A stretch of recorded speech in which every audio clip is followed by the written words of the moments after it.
हारून आबाद में दिल दहला देने वाला वाकया। महकमा मतरूका वक़्फ़ इमलाक पाकिस्तान की अरबों रुपए मालियत की जगह पर कब्जा ग्रुप ने पंजे गाड़ लिए।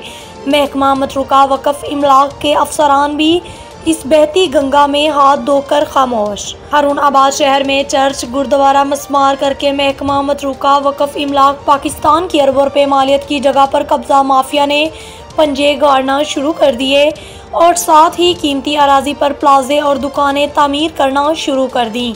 जबकि इस जगह पर कब्जा माफिया ने पंजे गाड़ने से कबल महकमा मतरूका वक़्फ़ इमलाक पाकिस्तान के अफसरान को भी माल की चमक से अपना गर्विदा कर लिया और महकमा मतरूका वक़्फ़ इमलाक पाकिस्तान ने इस बारे में बिल्कुल खामोशी अख्तियार कर ली। अहलियाने हारून आबाद ने वज़ीर आज़म पाकिस्तान और वज़ीर आला पंजाब उस्मान बुज़दार से इस्लाह अहवाल का मुतालबा किया।